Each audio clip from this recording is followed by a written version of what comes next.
Hi, girl, what you thinkers? I know you're surprised and I know you're gagged.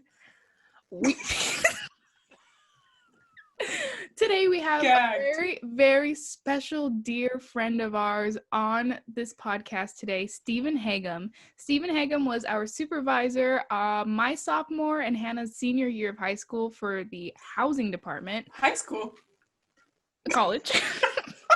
Girl, it felt like so many years. Well, that kind of goes into our topic today. Today we're going to be talking about how to move forward because I'm obviously stuck in my 16-year-old skinny body. So, Steven, Hannah? Yes. Anyone? Well, today's topic is what? Steven I asked him to be on the show, and I said, when you think of an idea, call me, and we'll put you on. And he had an idea. And what was this idea that you called me for? The idea that I was trying to think of something clever and funny to say, but I couldn't think of it in time. So It's okay. we're just gonna, I will, but we're just gonna segue right past that. So I called Angela, and Hannah happened to be on the phone, which was so exciting and serendipitous. And I said, I think it was, I don't know why we're laughing at my word knowledge, my vocabulary. Okay, we get it. You've played Scrabble 3 times. That's all I have during quarantine is Scrabble and Words with Friends. Yeah. But I said, I think it would be really, really cool to have a conversation about how to keep going, especially when we feel really alone, really tired, really weak. And I think that's something that might be a shared experience with, I don't know, planet Earth, given everything that's happened in 2020. I'm still under the assumption that it's not fake news, that it's real news. So I felt like that might be not only a very timely thing, but also very selfishly just a great way to reconnect with the two of you and talk about something that I think the three of us could glean from together. Yes, very cathartic. Very cathartic. Good use of the word. Cathartic. Join me on Scrabble. You said how to move forward, how to keep going. How to keep going. How to keep going. Kids. How do we do that? Okay, well. Please comment below and tell us. Thank you. That's it. Bye. Really? That's the podcast. We're just Wouldn't asking that for your help. be such a great idea? I would love to do that. All right. I do know how to keep going. We've all faced trials and tribulations in our life, not just right now. And so I think we can all speak to an experience to where we have had to keep going and kind of help us through this time. Are we all going through something in our personal lives to where we feel like we need this information right now? Yes, ma'am. I think that's a great place to start. Okay. Where are we right now? Where are we right now? Steven, where are we? You want to start since you're a guest? Sure, I would. Girl, if you were trying to ask Hannah to go first or you to go first, I was going to push you out of the way and say, no, me. I'm the guest. No, I'm kidding. Yes, let's talk about that. Also, before I continue, the three of us have collectively experienced that as well in a very similar environment with housing. Right. And I'm sure we could just fill this podcast alone with all of our many adventures with Citrus Hall. We have all the tea. I feel like we need a reunion, a Real Housewives reunion where we can just get sloppy and dress up and just tell it how it is. But I'm never. And so I do want to put that context in. So yes, personally, we have our own experiences outside of 2020, but also we have experience of how to keep going as a team. So right now, COVID, let's talk about her. She had some fun in 2020, specifically with my life. So right now I am unemployed. I am looking for the next step in my life. And during this season of my unemployment, not only has it been in a sense freeing because I get to reflect and think about, well, what is my next step? But it's also absolutely terrifying because you're finding all of these really, really precious desires that you have within yourself. And now in the state of what feels like everything is being taken away from you, how do I take the next step to actualize the things that I really, really want that I'm just now discovering for myself? And for me, I'm 30 years old, not afraid to admit that. And so now, and this is probably a foolish thing to think, but it's like, did I already hit my prime? Do I just need to focus on settling and let the descent happen and just go down the hill and see where it goes? And so I don't know. And so this is a time where I'm also reflecting on that. I think I have ideas on how to keep going. I also can tell you how to just sit still and just feel everything that's going on. But that's currently where I'm at. Who's next? Are we gonna popcorn this? Angela, do you want to go or do you want me to go? No, I'll go last because I feel like I talked a lot already. Okay. Well, as Stephen pointed out, 2020, she's been a bitch. She has. She really just, I don't know, but she really, everyone, you know what? It was going pretty well. January, February, I was pretty happy. I was like, I felt like I had my good group of friends. I had a job, you know, that was all right. Yeah, I had a routine. Then, you know, COVID. I quit my job because they were basically mentally abusing me. Not really, but like kinda. And then in June, my grandma passed away. My dog also passed away. And then I still don't have a job. And I am lonely at all times. And I'm sad at all times. So I've been dealing with my depression. And I finally took the step of starting medication for it, because at first I thought, no, I can get out of this with just talking my problems out and doing it that way and just reflecting and stuff. But I realized that I need more help, and I don't think there's any shame in that. So I'm just like starting that journey.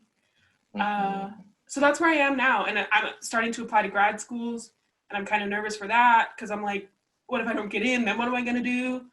And I found it interesting that you said like, oh, I'm 30 and like, what if, should I just let it all go? I have that same feeling, and I'm only 24. Girl, let's descend, put on the skis, snowboard, whatever, and let's just let on down. But I feel that way all the time. I told my mom the other day, I'm like, I'm running out of time. And she's like, you're 24. I'm like, I'm running out of time. So I identify with that a lot. Yeah. So that's where I'm at. Angela? I feel so young and I hate you. I just see all these gray hairs and wrinkles, and I'm thinking, thank God. I'm just so happy to be alive. I'm so happy to be 16. It's hard for me to, I mean, I'm 21 and I have those thoughts too. I just like, there's time where I'm like, I feel like I'm 40. I feel like I'm an older woman. And that's not even necessarily old too, because I know women who are 40 and they're still working towards things and beautiful and have established lives. I just nodded a little bit. Okay. Whoa, what's going on with my life? Here, we're doing great. Maybe I'm at a point where I can't even talk about everything going wrong. Yeah. No, I'm fine. This quarantine has really tested my emotions that I didn't know I had. I had never really been on pause in a long time. I think ever in my life have I had to sit in my room with nothing to do. I would use the things to do, like be in extracurriculars and go after school and have friends, and those were my distractions to avoid sitting in my room for the longest time, forever. And this is the first time to where I have had these emotions boil up in me, and things that I didn't know I need to address were coming up. And so I found new ways to distract myself with like yoga, YouTube yoga videos, or going on a walk, or talking to my mom. Things like that is really nice. And I'm still very much going through it, just because I'm talking about it now. Tomorrow I may go through a full spiral again. And I have had a emotional, I guess, spiral a few times.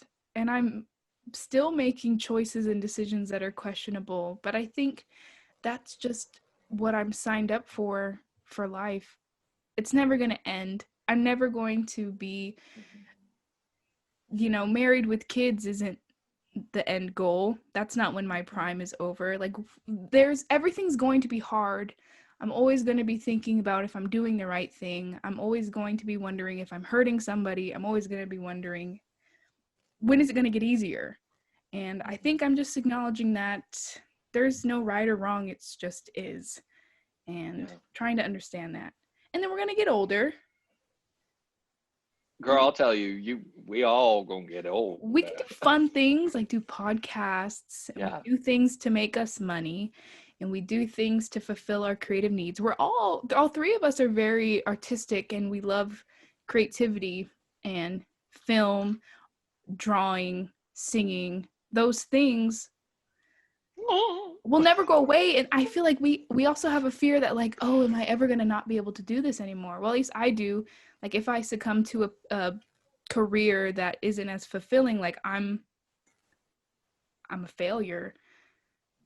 There's just a lot of things to consider. And some people, I meet people who are married and they're like, you need to not get married, keep going. And it's terrifying. It's terrifying being older and then having people who you look up to, or having people to where you are on the path to, saying, don't go this way. It's like constant. Don't get married. Don't go in this career. Don't work 12 hours. Don't have kids, but kids is the best thing to have. It's like all these mixed signals, and nobody's really happy because we're all thinking the same things of, like, I'm wrong. So I've had a lot of time to think in quarantine. Yeah. And this is all going in my head. And I think we're all just, our wheels are turning and we're not going anywhere. Right. That's a good way to put it. It's like, I'm thinking so much all the time, but like, I don't have the capacity or the opportunity to like put my thoughts really into action, like, it's just like, okay, I'm going to think about it, but that's all I can do at the moment. Yeah. It's you're sort like of paralyzing. With steam coming out of your ears. Yeah. I think, as you both were talking, I think some thoughts that came to mind for me were, I think, and at least what I thought, I can only speak from my own personal experience, and I'm going to project my personal experience out into the world, but I can't speak for everyone. But I think I was presented with a very raw version of myself. It was similar to what you were sharing, Hannah. I started the year in sort of like, okay, I'm coming back, and it's the start of the new year. So already I feel like as a culture are sort of like, new year, new me. I'm going to go to the gym. I'm going to start a hobby. I'm going to call my parents. Shit's not going to change. Shit's not changing. Right. But you start with that sort of motivation of like, I can do it. I'm capable of anything. And, 2019 sucked and 2020 is my year. Retrospect is always 2020 vision, people. Time which is I think is social very construct. But I think that then we're hit with this wall that I feel like I just sort of ran into, and then you're kind of left with all the rubble, and you think, how do I move on from this? And for me at the time, I had to keep going because of the role that I was in at the university, where our commitment was to the students, and we can't show that we're sweating, or at least I felt that sort of pressure, that we have to be some sort of leadership here. And if we illustrate any sort of fear, then I think that's going to permeate out to our students. And that's the last thing that I want. I want them to feel safe, and I want them to feel secure in their affinity with the school. And if they were still staying at the school, I didn't want them to feel that they were at risk of something that was life-threatening to them or family members. And so I gave all that I could to that. And then at the end of that, it was just like, oh my God, like, who am I? What's up from down? And I just remember I slept for probably all of June when my furlough began with my employment. And I was presented, just like you were saying, Angela, with a lot of things that I was thinking about, like, well, what do I do with this time now? I don't have the same distractions. I can't go shopping in the same way, especially at the start of COVID when everything was closing down. It was really scary to go grocery shopping, in my opinion. Mm-hmm. Sort of apocalyptic. You're just Yes. like, where's the milk? Like, I knew that. that the toilet paper wasn't there. I knew that the paper towels weren't there. I knew that the bleach wasn't there, but the milk, where's the milk? Or like all the non-perishable food. It was like, these are my life forces. So where's my easy bag? apocalyptic. Yeah. And so there was just sort of this stage of fear because it was such a sudden shift. And so you are presented with all of that and you're just sort of like, what do I do with all of these thoughts? And it was really, really overwhelming. But then I think, I don't know if this thought just sort of came to me or if someone said it to me, but I feel like 2020 just kind of threw out the rule book. Everything that we had planned, not just in our short-term future, but even in our long-term future, we had to put all of that on hold. And now we're really thinking about, okay, those plans, everything that I've planned for the next year to 5 to 10 years, that's all scrapped. I'm starting from scratch. What do I do? And I think now's the time, as scary as it is, I think a very optimistic way of looking at it is, what can't you do? And what is it that you really, really want? And now I think you should tell yourself that you're capable of that, even though it feels like avenues are limited. In a lot of ways, I feel like now's the prime time for you to really think about who you are, what you want, and just go for it. I feel like, in my life at least, it's sort of like everything's been erased. Not that stuff didn't happen, but now it's sort of like, I get a fresh start. I get to determine who I am, how I interact with people, what sort of impact I want to have in my personal and professional life. And now I'm going to give everything that I've got, whatever kind of time that I have. And so I think it's not even so much like it's acknowledging the loss, but I think it's also acknowledging the opportunity that's presented to you and recognizing that like everything that's been regimented for me, now it doesn't exist and I can still survive with that. And so how can I continue to add more structure and foundation to this life that I want to build for myself that is semi-apocalyptic at the moment? Mm-hmm. Yeah, it's all about, I like what you said about just changing your perspective on what you've been given, because it's so easy for us to, I guess the first thing that comes to my mind is, let's say you're married, to be like, I hate being married. I hate this life. I'm going to tell everyone else in my life not to be married. But if you change that perspective, things can change for you. And anything, even if you think that I was going to go study abroad and that changed. But if I see the things that I have in front of me now, maybe it's a sign. Just a good tip for this episode's name of how to keep going is make sure that you take the time, even if things are going good, to step back and change your perspective and make sure that you're keeping your mind healthy. And if you want to be positive, try to be as positive as you can be. Yeah. But perspective is everything. It's funny you say that. That was one of the tips that I wrote down.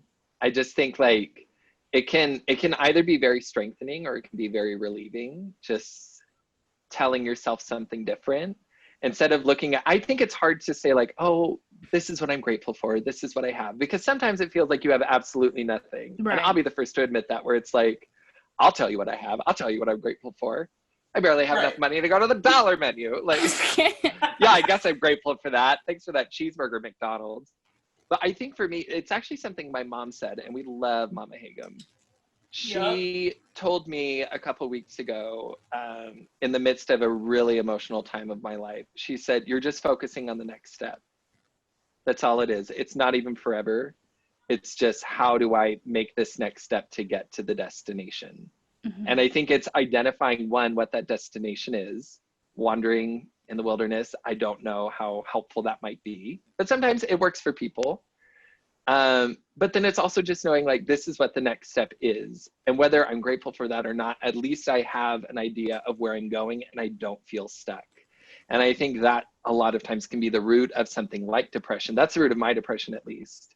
And so when you were talking about that, Hannah, it was just sort of like, oh yeah, girl, meds and everything. Like you really had to shake away. Talk about the rule book being thrown out, the rule book that we even constructed for ourselves. It's sort of like, oh yeah, the thing that I thought was going to bring me shame, well, now I just need it. And if you don't like it, well, I'm just trying to survive. So yeah. And I think I have a hard time, like being in the situation I am now and like where I am and what my life is now. I have a hard time not accepting that, but like not feeling like I'm a loser.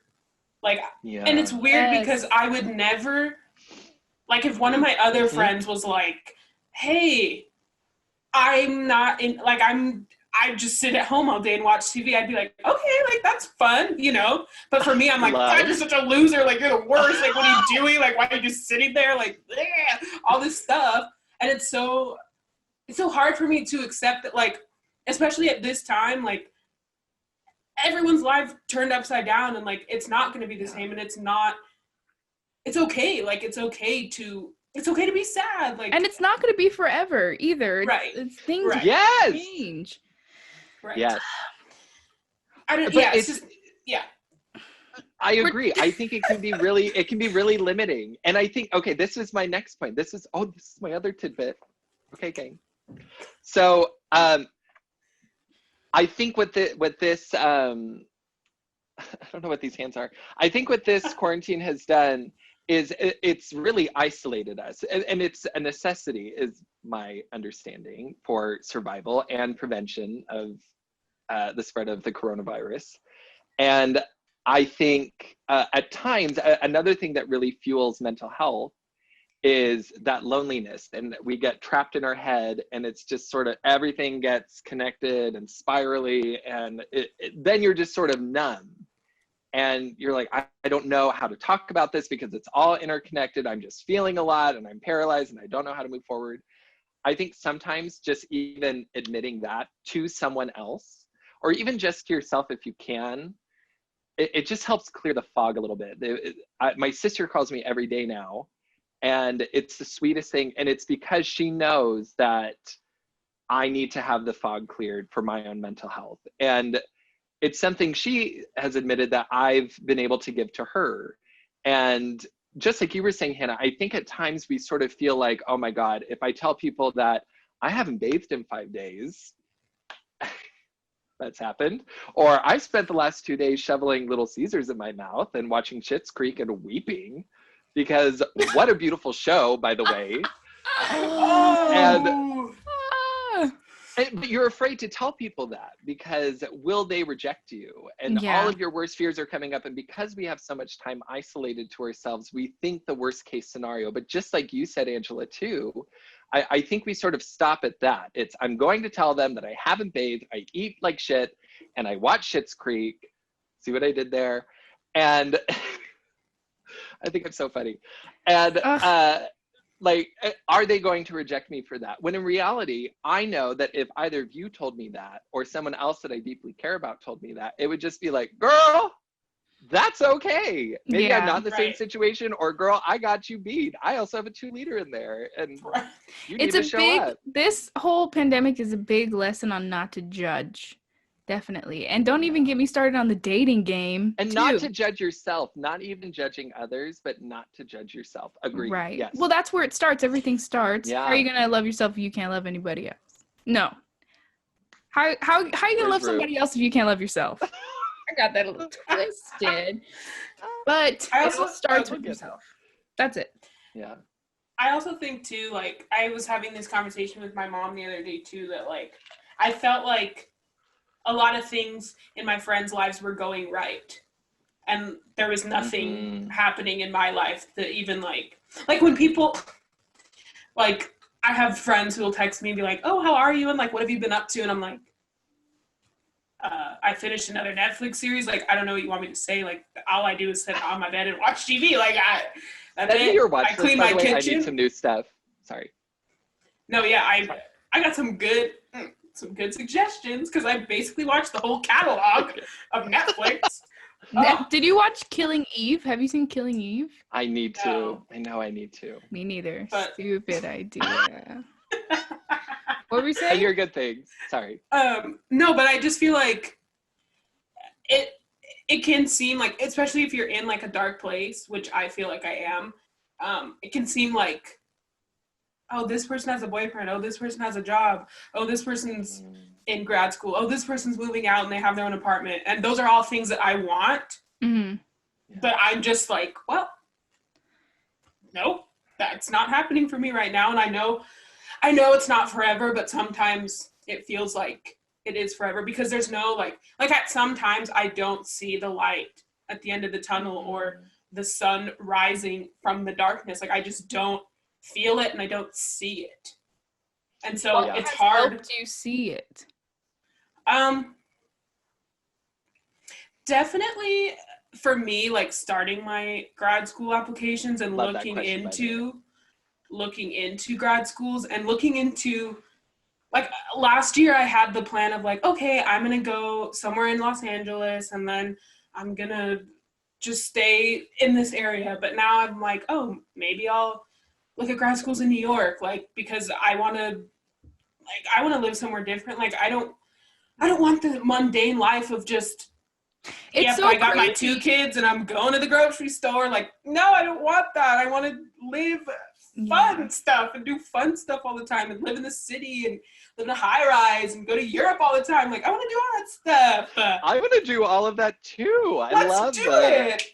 So just thinking about it, you sitting in the same place that you were when you were in your darkest, now when you give yourself that own mental hope and own mental encouragement, that's like such a powerful thing that we can do for ourselves. And we need the downs and we need the ups, but it's if you're really out there trying to find the light and you're watching this podcast, just think of the things that you want and take one step towards what you think might be a step over that hurdle.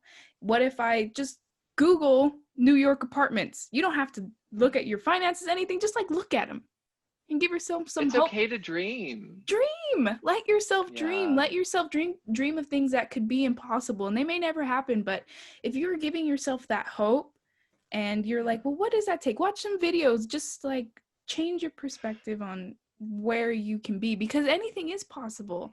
Just you need to build yourself up first, and little things go so far. I think so too. And 2 things that I was thinking about while the 2 of you were speaking is, one, that the jealousy point is something that really resonates with me, where it feels like you're looking at everyone else and it's like, oh, you have job security? What's that like? Or like, oh, you have a relationship that lasted longer than a Tic Tac? Great. Tell me more about it. Girl, don't get me Girl. 2-day relationship. That'll be another podcast. Where does that come from? I need a psychologist to tell me what that's all about. About what? About like short-term relationships, like you're in a relationship for like a day or 2 and then you're like, and someone runs away. I'm gonna call Dr. Phil and see if he can squeeze me in on Zoom. Oprah. Or Oprah. I need Oprah.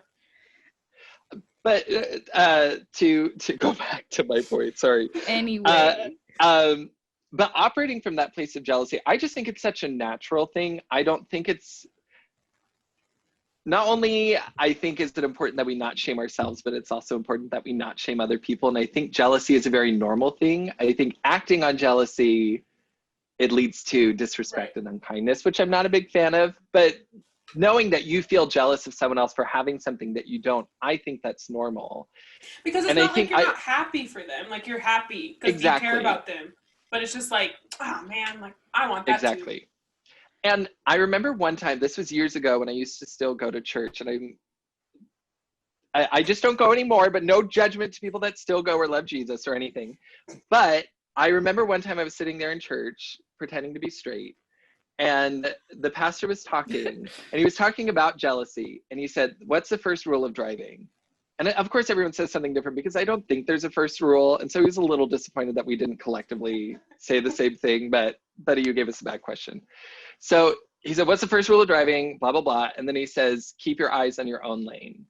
So just because someone else is getting off on the exit 5 lanes over from you, they're reaching their destination. So God love them. Just like you said, Hannah, it's like, okay, great. You're going wherever, whatever that street is, there you go.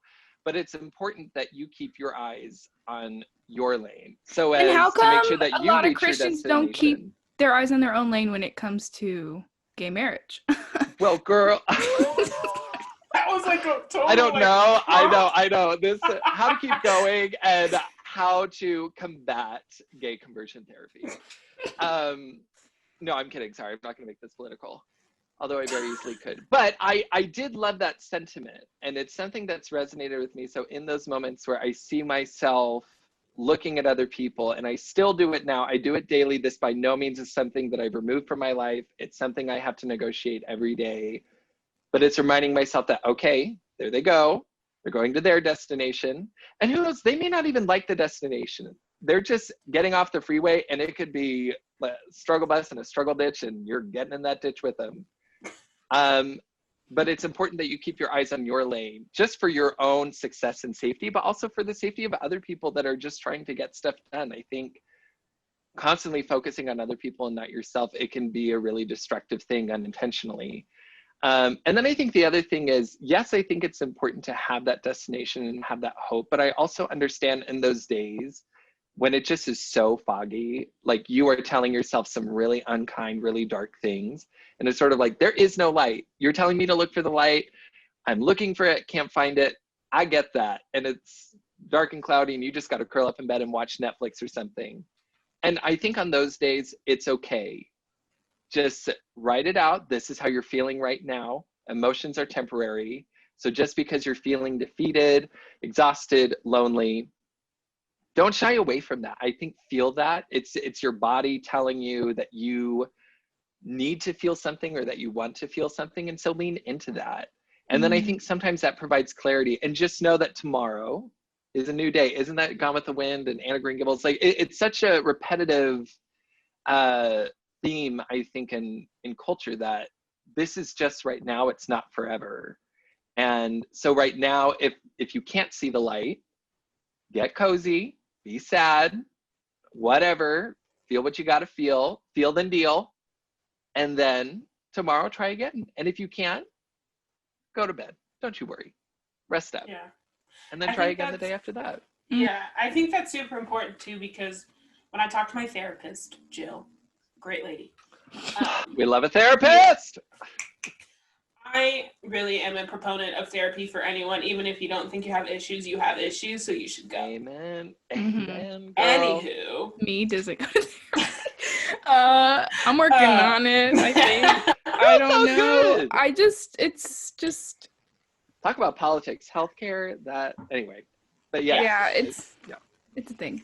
Yeah. I don't not want to go to therapy. I just haven't taken that step in my life. I just haven't made a call or felt like it was urgent. It's not something that I would oppose if it was presented to me, which I think,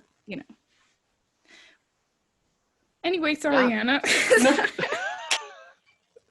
okay. But yeah, she always says, she always is just like, you know what?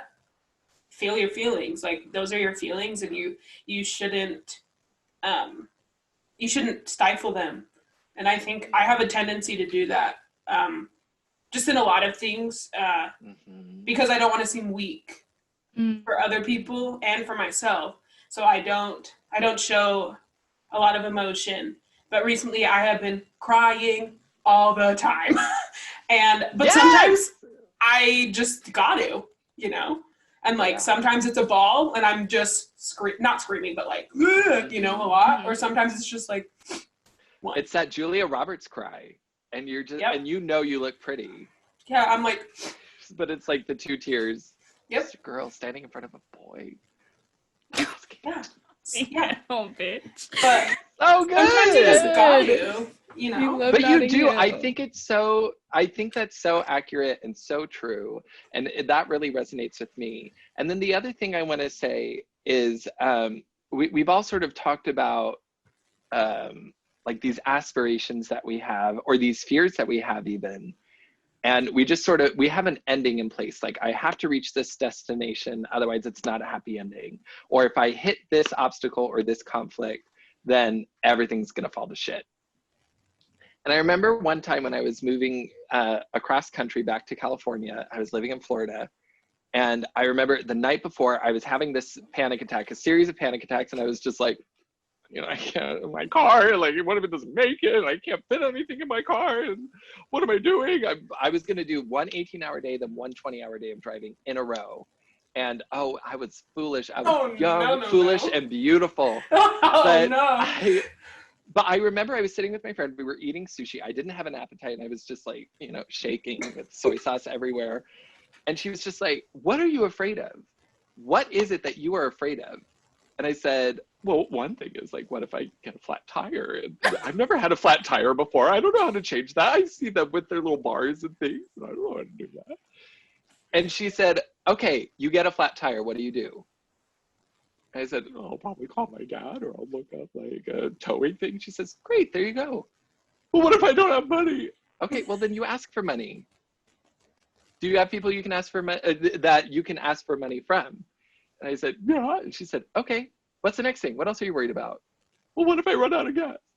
Then you go get gas. Okay, what's the next thing? Fearless. Be fearless. Yes, but I also think it's complete the narrative. It's not just changing the perspective, just like you were saying earlier, Angela. I think it's also understanding, like, there's more to come after. It's not just the end of your story at that point. And if it goes to plan, if it doesn't go to plan, what next? So if you apply for grad schools out in New York and they all don't accept you, okay, if that is worst case scenario, what's the plan after that? And that's, I think, what she illustrated to me in that moment was just how manageable our stress is and how survivable our experiences are. We can get through it. And I think for me too, it was, well, I have to do this all myself, but she also reminded me, like, there are people here that really love you and are willing to go the extra mile to take care of you. And I don't think it's going to be a burden, or you should be ashamed of reaching out and asking for that. And that's been a big struggle for me during this, because for the first time in my life, I don't feel self-sufficient. I don't feel self-reliant. And so I do have to go to my doctors and ask for, what does medication look like? Or I do have to go to family members and be like, I can only afford the dollar menu right now. Can you help a girl out? Or, whatever the case might be. And that perspective has been really helpful. And that also helps me keep going as well. Mm-hmm. On those really, really hard days when it feels like there is no light and I don't know what to do. The end. Angela, you seem deep in thought. No, I'm kind of at a standstill with what to say next.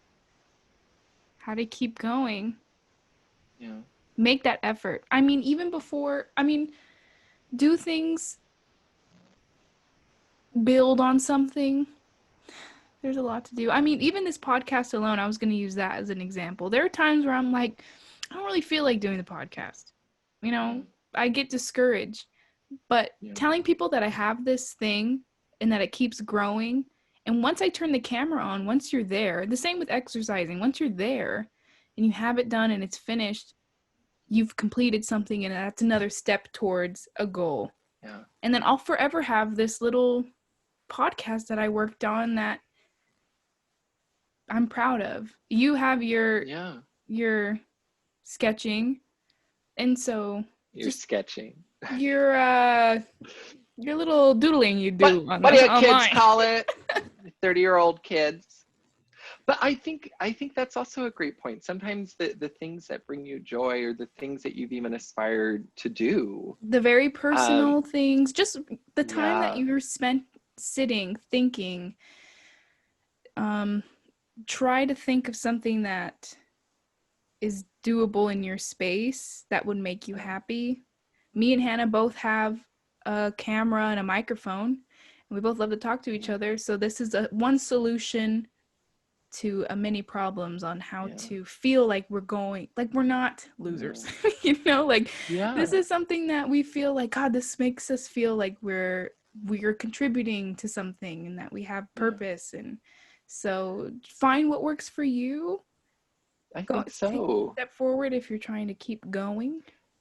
And I think don't be afraid. The thing I also hear in what you're saying too is don't be afraid to take a risk. If this is something that you wanted, this creative outlet that frees you from boredom or isolation, why not do it? What's the worst that could happen? That's how my sketching started. It sounds like that's how this podcast started. It just started from this secret desire, this precious little private thing. And now you're sharing it with the world. And with that comes fear, and it comes risk. There's risk taking with it. And that really resonates with me. I haven't sketched anything for a couple weeks now. And yeah, sometimes it's hard to keep the momentum. It's hard. I mean, it's not always Yeah. glamorous. I mean, I've been up late at night editing, waiting for this damn thing to export, and it's like, God, like, I'm so tired. But once it's up, it's so worth it. So it's not gonna all be glamour all the time, though I know I radiate it's that. hard work. It's just, it is hard work. Who at is times. she wearing? I'm wearing Roth. Love him. Love Oh. him. His underwear Love line is him. everything. I actually don't know. Not everything's gonna be easy, y'all. Okay? If you want to do something, girl, it's gonna be hard sometimes. Yeah. Be about it. Yeah, I think sometimes the best things we can do for ourselves are the hardest things or the scariest things. And something else that I ask myself, I wrote down some tidbits that I'm happy to share at the end of our little conversation that I hope are helpful, and they've been absolutely helpful to me in this stage of transition and grief, this very collective grief that I think we're all going through. I had a thought and it went away. I don't remember what it was. You said and you now I wrote feel it like an idiot. down. I did write down some things, but there was something else I was just going to say. Oh, so the question that I asked myself, I found it. Okay, we're fine, Perfect. people. I'm here. Don't worry. It's, does this scare me? Then do it. So if I'm working on a sketch and it's like, oh my God, I don't know. I feel like people are going to rip this apart. It's like, just do it. Just share it. The worst thing that could happen is you get 0 likes. And then you go cry and eat McDonald's because that's all you can afford. And then you come back and you try again. And so I think you're absolutely right. I think it very subtly builds that bravery again and helps you take that next step. And I think this pandemic has pushed us all out of our comfort zones. And so now I'm drawn to the things that thrill me or scare me. So some of the things that I've written down that we've already talked about that I hope are helpful to all is, 1, what narrative are you telling yourself? And then do you need to change the perspective of that? What do you need? And what do you want? And I think deep down, we know what that is, what our deep, deep desire is. And have you asked for it? I think a lot of the time we just expect people to understand, like, I'm in a difficult circumstance. I've shared it on social media in some sort of way, or I've shared it with family members, but they're not getting it, they're not stepping up. But sometimes I think you just bravely and simply asking for what you want or what you need will more easily get you to what it is that you want or need in that moment. What's the worst case scenario? Imagine that in all of its awful glory. And then the moment that you're done describing it, what happens after that? Because that's not the end. What do you need to admit to yourself? I'm lonely. I'm sad. I'm depressed. So real. I'm unemployed. I am single. I am having a baby. You know, whatever the situation is. I eat for comfort. I haven't spoken to anyone in 3 days. Yes. I eat because I'm bored. I've never felt so connected to the Grinch. And I think at the end of the day, talk to someone. Just, it clears the fog. Even, you don't even need to talk about stuff, because sometimes we're so paralyzed that we don't even know what to talk about, but we know that we need that connection. And I think even just reaching out and saying, I just need to hear your voice, or I just need to talk to someone, it just helps us realize we are less alone, and it clears the fog of whatever sort of mental narrative that we're telling ourselves. And those are my little things that help me. And in my really dark times, those are the things that help me keep going So I hope they're helpful, especially to the two of you, but also to anyone that is watching. Yeah, I think when you were talking about doing the things that scare you, that always makes me think of, I mean, it takes me back to RA training, the classic times. And it makes me think of Alejandra always saying, there's no growth in your comfortable zone. I don't know the exact way she said it. She said it way cooler than me. But it was Alejandra. She's like, there's no. I love her. Like, I love her. I love you, Alejandra. There's no growth You don't watch in our your show. comfort zone, and there's no comfort in your growth zone. There it is, girl. You know it. Okay, but you gotta just do it. And I think for me, one thing is just take it one day at a time. Like, Yes. If today's not your day, it's not your day. Don't force yourself. Feel it. Sit all day if you want, or if you're feeling inspired or whatever, go out and do what you want to do.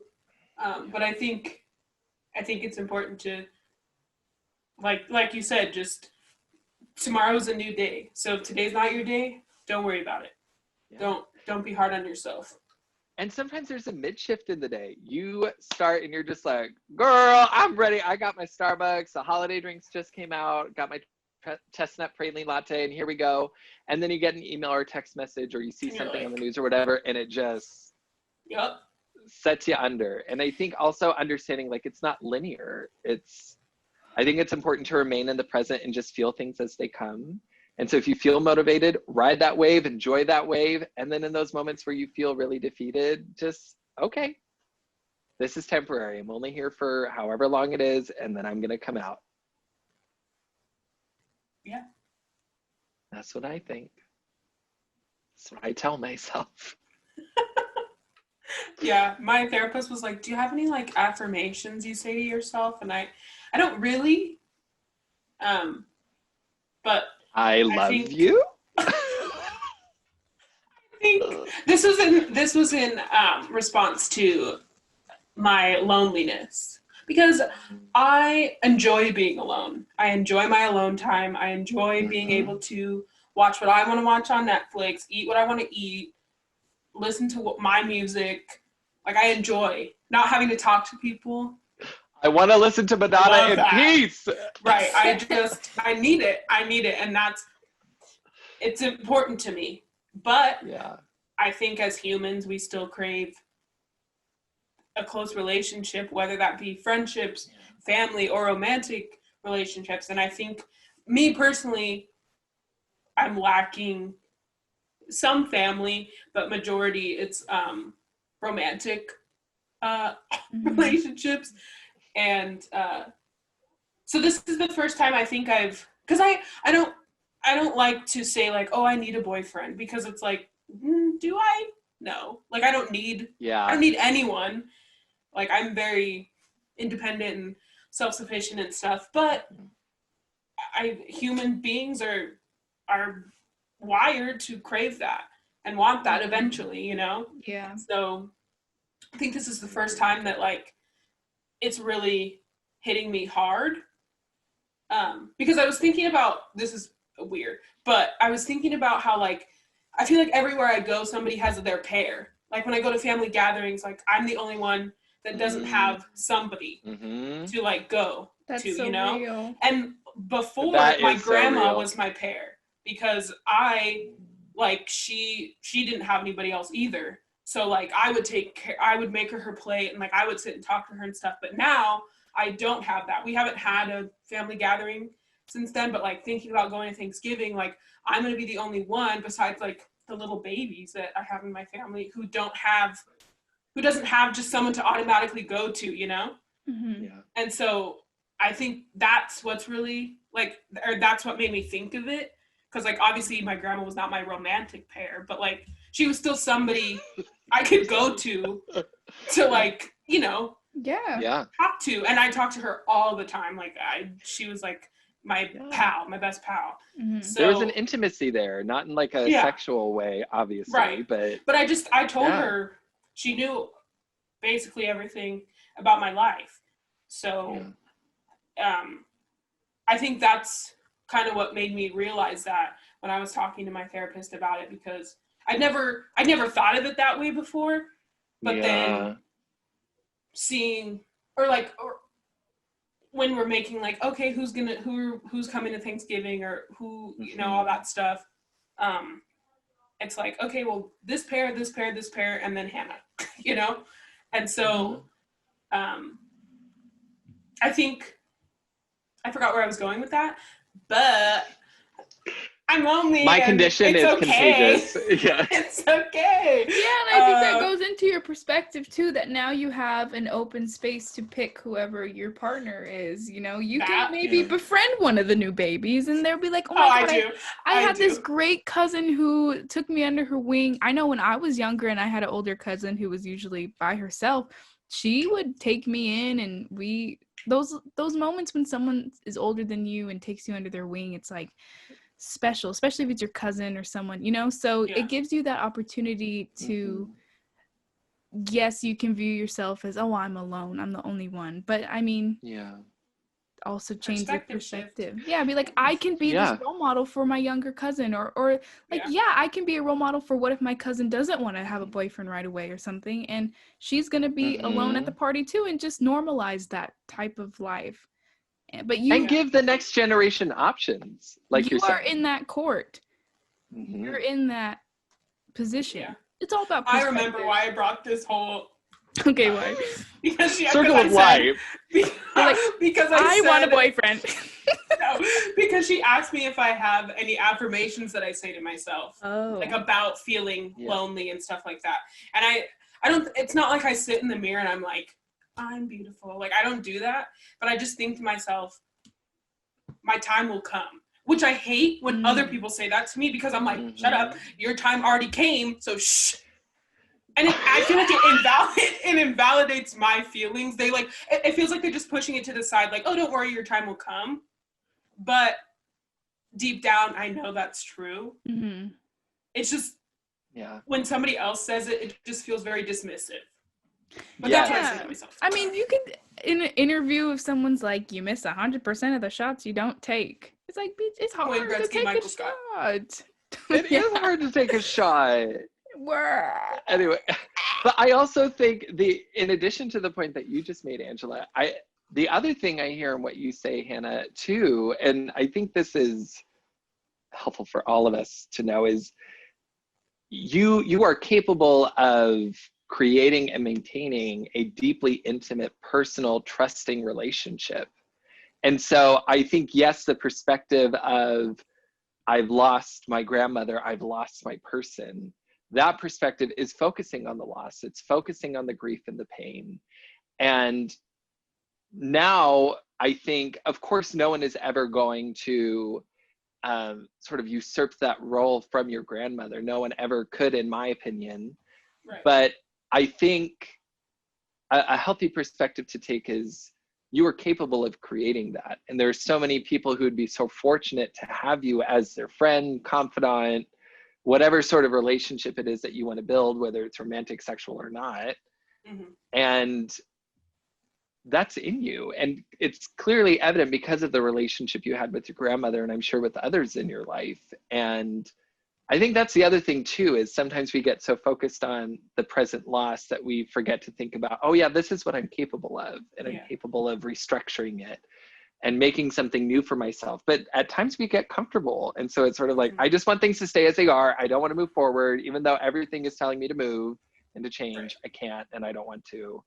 But I just don't think that's true. And I think that's just such a limiting perspective of your potential. And it's okay. Grief. Going through it's okay grief. Not to be okay. It's okay not to be okay. Because I understand both perspectives of being like, everything in my life is against me, feeling hurt, blaming people, getting stuck in that. And I understand being like, you know what, like I'm so amazing. So it's a constant marathon. Cycle. Yeah. And it's a constant choice. It's a constant choice to choose Mhm. that perspective and to choose to keep going. Yes. It's not a makeover in a movie. I love me a rom-com, but this ain't Pretty Woman. We This ain't have 2 this Weeks perspective Notice. of there's gonna be an end. Once I do this, I will be Yeah. happy. That's not how it works. And It's work. It wired- is constant, we are aggressive. wired to believe that Yes. once I'm here, if I have that place in New York, I'll be happy. Well, no, you're not. Like, if you have to tell yourself, Honey, wait for the epilogue. wait for the bill. Wait for the lung problems from the mold in the building. You know, like there's people don't. Life doesn't stop until you're dead. So just try to be happy with what you have now. And then that's not always realistic either. Sometimes you're not happy with what you have now. And so we're aware of it. We're talking about it. And we're living and breathing. There's no answer. There's no answer. Yeah. I think it's just tips. I think it's just sharing with one another the things that help us get out of bed. And for me, it's choosing the life that I want. Even though I know it's going to be work to create that. And then it's going to be work to maintain that. Just like you said, it's not going to be, oh my God, I'm going to go to this salon. Someone's going to pull out the credit card. I'm going to be gorgeous. I'm going to get married to them. I'm going to fix them and heal them. And somehow all my problems will go away. And then we're going to go live happily ever after. And I don't think it's that. It's a constant choice of whether it's a big decision like moving to New York or a small decision like I'm going to get out of bed and I'm going to bathe or to pee, which sometimes like I'll hold it another 5 minutes. I'm watching Schitt's Creek. Unless you have a real thick comforter. Target $10. Or you start wearing adult Depends, which, hey, no judgment. No judgment. 2020 throughout the rule book, so if you got to put on those Depends. My mom does that in those God long road trips. She has a weak bladder. There's not a lot of stops on the way to Las Vegas. I just drive and go out the window. All right. Does anybody have any closing comments? Because I think we've reached the end here. I just think that, of course, we've shared a lot of advice. I think my takeaway is just reach out to someone. The worst thing that you can do is just say, I need to talk. And they say, I can't talk right now. Mm-hmm. And then I think you also get to see the kind of person that they are, if they will make time for you. And that's my advice. It helps clear the fog and it helps us feel less alone. Total godsend for me in this time. That's my final thought. Yeah. My final thought is just take it one day at a time. Mm-hmm. My final thought is be your most genuine version of yourself without fear of judgment from anybody. Mm-hmm. Not everyone's going to be happy with what you're doing, but just do what makes you happy. Oprah's quaking somewhere. She's like, I hear people. Oprah just said, I need some bread. All right, girl, what do you think? Thank you so much. This has been one of my favorite episodes. I think we really, I feel good. I feel like rejuvenated. Yeah, I feel like this is I'm glad. Purposeful. I feel purposeful today in this moment. So, girl, what do you thinkers? Please comment down below what you think, all two of you. And we will... Yeah, share your tips. Help us out. We'll see you next week. Learn. I think we're going to be talking about heartbreak next week or something like that. Yes, ma'am. It's going to be hard to go from this to being like, I'll watch and I'll be crying along. It hurts. All right, Stephen, thank you so much for coming on the show. We love you. Pleasure. We hope to see you again when we are in a different point in our life and check in. I would love that too. And thank you so much for doing this. It really is. I know this is a creative outlet for you both, but it also is just so exciting, especially as someone that used to supervise you and who does care very deeply about both of you, to see you take this and really run with it and to see it bring so much joy, not just to you, but to other people. Don't stop in those moments where it does get really hard. It really is a gift to us. So don't stop. I love you both. Thank you for having me. This was the highlight of 2020. Really? Yes. Over the birth of my niece, apparently. I just realized she was born this year. I take it back. Hannah, you're number 2. Can Sorry. you high five me? It's because we're badass Are you women. both high-fiving at the We're same both time? organized XRAs. Oh. Whatever. I feel like me and You Hannah both are are good beautiful, pair. wonderful. Thank you so much for having me. Me talking about ourselves. I think we're really good at what we do. Because we just I'm in my own little world over here. we Just have schedule. All right. Steven, I love you. I love I you too. love you too. Keep girl. doing I you. love you too. We're gonna make it through this world one way or another. Oh yes, we are. One step at a time, baby. All And we'll right. catch up in New York. Hell yes, Eventually. we will. Hell yes. I don't know why I'm doing. New Be York! kind to yourself. We'll see you next week, girl. What you think? My New York's over there.